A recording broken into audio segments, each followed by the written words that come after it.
Carla Yun, and today we will be looking at the last question in section A, which is question 4 on dance performance.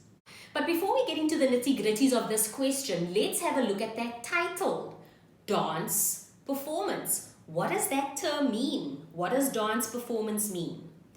So for this, I want you to think back to your final practical exam and the preparations that went into that, right? So that final exam has 3 sections to it. You've got to do a technical solo or a technical performance. Then you've got to do a performance solo. And then thirdly, you have to do an improvisation. So all 3 of those parts have performance, am I right? It's just that we are looking at different aspects of your dance performance when we mark those 3 sections. So in other words, your final dance performance is a coming together, a culmination of everything that you have learned over the past 3 years in dance studies from grade 10 to 12. Alright, so what are those things that are coming together when we are talking about dance performance? So the first thing is your technique, right? Are you able to use the body safely?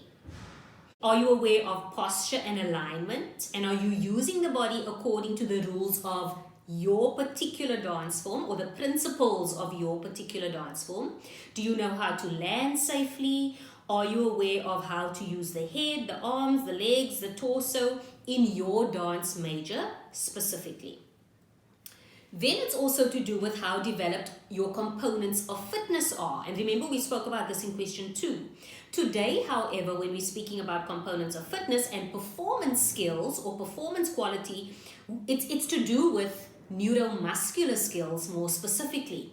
So things like, do you have balance? Do you have coordination? Are the movements precise and accurate? Do the movements show attention to detail? Yeah. Do you have agility? Are you agile? Can you move swiftly and can you manage quick changes of direction and quick changes of levels? Do you have kinesthetic awareness? In other words, are you aware of the placement of your body and body parts when you are moving without relying on a mirror to correct you? Are you aware of your spatial orientation and how you use your space when you are performing on your own and when you are performing with others as well? Can you manage the more complex movements in dance? Yeah, so the more advanced movements, are you able to do those? And then also it's to do with how you execute the movements to the particular music that has been chosen. Can you hear the phrasing in the music? Can you hear the cues? Do you know when you must start? Can you hear when you must finish? And can you keep in time to the music? So, a lot of the time when you're learning dance, there's such a big emphasis on dance technique. And yes, dance technique is important, but it's not the be-all and end-all of everything. Dance technique is a means to an end. You can have not so great technique, but still have amazing performance quality. You can have amazing musicality. You can be able to stand in the space and hold your own and have presence without having solid technique necessarily. So it's important to remember that when we're speaking about performance quality, because remember, all of those things are coming together in order for you to pull off that final performance or that performance. Alright, so we've spoken a lot about performance quality now, but we haven't done our list. I know we usually have our list over here, like these are the things that you could be asked. So let's go back to that list. What are the sorts of things that you could be asked in this particular question? Okay, so you could be asked on performance quality, which we just went through now. So remember, performance quality is a combination of a couple of different things. We said it's a combination of correct and safe dance technique. It's a combination of the principles of your particular dance form or dance genre. It's also a combination of performance skills and movement quality. And then it's also to do with, do you know how to use your body in order to move expressively? Secondly, you could be asked about musicality, what that is and how to develop it and how it enhances your performance. You could be asked on the dance conventions and code of conduct. You're not going to be asked to name the rules. You're going to be asked how those rules apply to when you are performing, or how they enhance when you are performing. You could also be asked on the skills, attitudes, and values that you've learned through dance and how those would benefit you outside of dance in other areas of your life. And then lastly, you could be asked about commitment. Okay, so if you think about commitment, we've already spoken about this in question 3. We spoke about commitment to movement specifically. But in this question, it goes a little bit further than only commitment to movement. Because remember, when you are doing dance, when you are learning dance, dance is communal. So in other words, you need to have commitment to others in the space. Think about when you're working in teams, when you're working in groups, like when you're choreographing together. It's very challenging to work when everyone doesn't have the same level of commitment. So besides having commitment to movement, commitment to others is also important when you're talking about performance quality, as well as commitment to daily dance practice. And remember, that is up to you. That is your responsibility it's your responsibility to do that. Your teacher cannot force you to be in class every day. Your teacher cannot force you to have focus and to be attentive. So that commitment to daily dance practice, showing up, doing the work, is also part of performance quality. Okay, so similarly, when we spoke about components of fitness earlier in question 2, we spoke about, in theory, we're looking at each one of the components separately, which is what we're doing here ultimately in performance quality as well. But when you actually do it in practice, when you're actually performing, remember, all of these things come together in order for you to do a good, solid performance. So when we're talking about performance quality, the words movement quality or quality of movement plays a big role here. So when we're speaking about movement quality, there are a couple of different terms that you need to be familiar with in order to describe movement quality. All right, so let's go through what those are, right? So the first one is fluency. So what does that word mean? Fluency. What does it mean to be fluent in something? Okay, so if I just use an ordinary example, right? So I am fluent in the language of English. I have been speaking English for a long period of time. I can put together a sentence quite easily. It doesn't take a lot of effort because I've spoken it so often, I've written it so often. It's actually become quite automatic for me to do that. It's very, very different when I'm talking about communicating or writing in isiXhosa. Yes, I know a few phrases and words, but I am not fluent at all. When I need to translate, I'm thinking, okay, what is the English word? What is the translation for that? It takes a lot of effort for me in order to do that because I haven't spoken isiXhosa as much as I've spoken English. So it requires more effort. It's more difficult for me. I'm not fluent. So now let's relate it back to dance, right? So what does it mean if you are fluent in dance? It means that your movements have become automatic, they're effortless. You've got some degree of expertise in that dance because you've practiced it so many times. It's in your muscle memory, yeah? You don't have to think that hard about it. Everything just kind of happens automatically.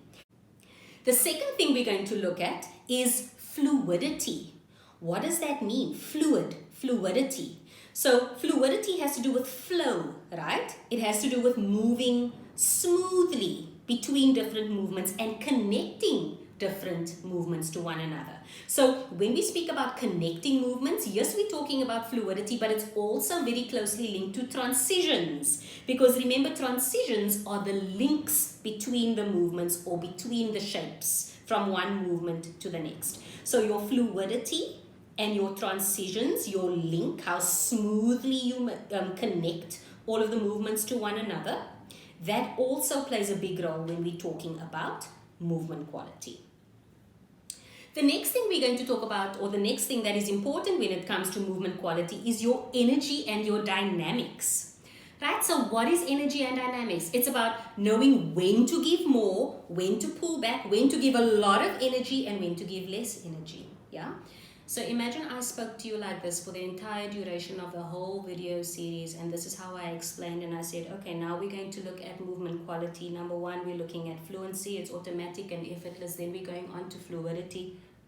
Shem, you would have clicked off a long time ago, right? So there was no pause. There was no sense of now I'm animated and now I'm giving a lot and now I'm giving less.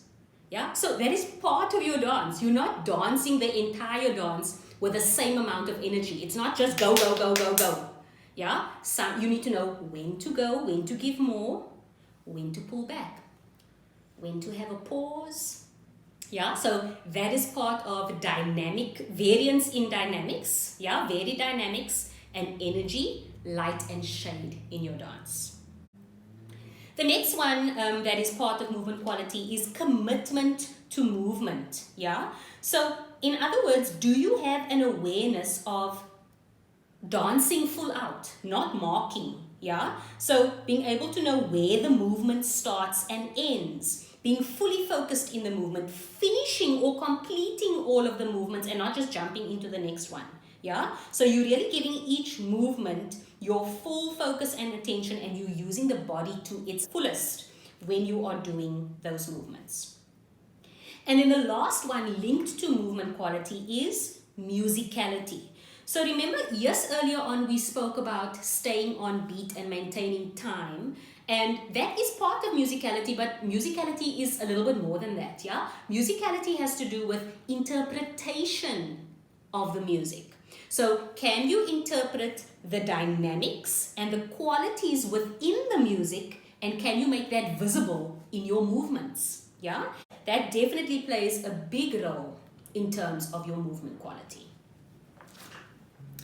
Alright, so for movement quality, we're going to do a quick analysis of a video. We're going to look at the same video that we looked at for components of fitness. Yeah, but we're going to look at it this time with different eyes, with fresh eyes. So remember, when you are studying your dance work in section B, when you are studying your dance work, you look at that dance work multiple different times because you're looking for different things. Sometimes you're looking for movement, sometimes you're looking for production elements, and each time you watch it, your analysis gets deeper because every time you watch it, you see more and more things that you didn't notice the first time. So for that reason, we're going to use the same video that we've already watched. It's that same short clip, but this time I'm going to give you 6 different questions. We had 6 questions before related to components of fitness.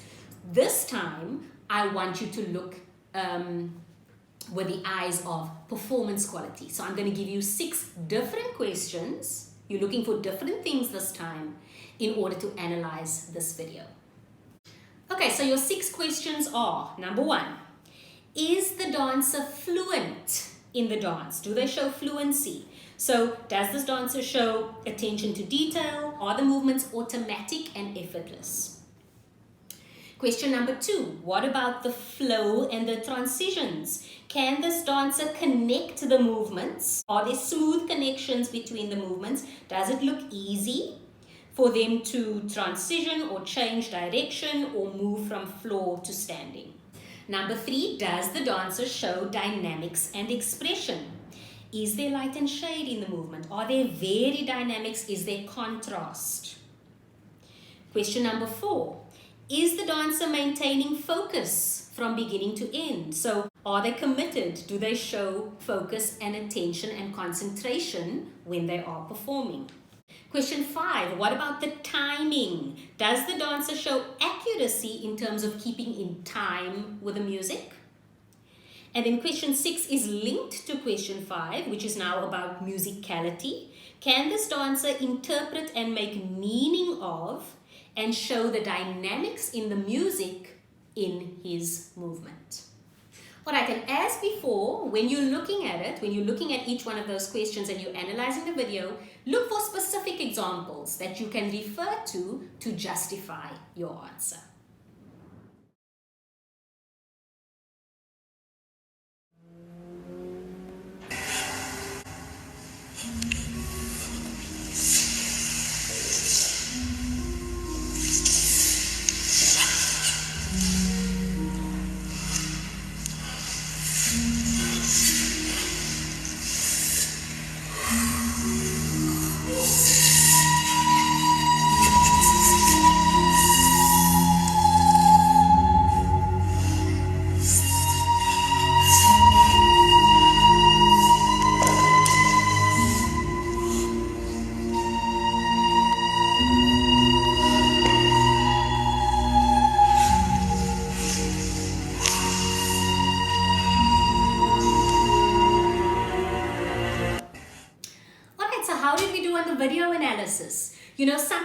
watching professional dancers perform, it's very easy, because they make it look so easy, it's very easy to forget the amount of hours and prep and time that happens before you see that 1 minute performance. Think about your exam as well. Think about your grade 12 final prac exam. Your solo that was about 2 minutes long. Think about the amount of time and hours and rehearsal that you needed to put in before the time in order to pull off that 2 minute performance.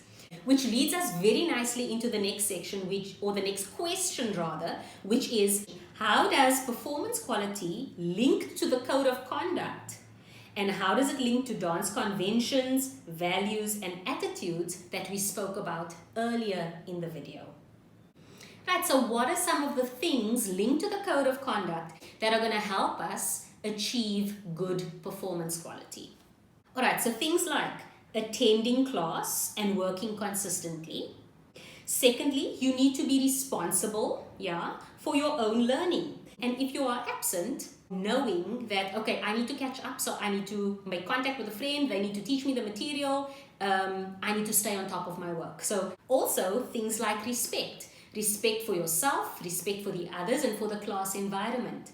So remember, we spoke earlier on about working together, being able to collaborate and work with one another effectively as a team plays a big role in your performance quality. Think about your PAT. Think about how successful that was, because it relied a lot on collaboration with one another.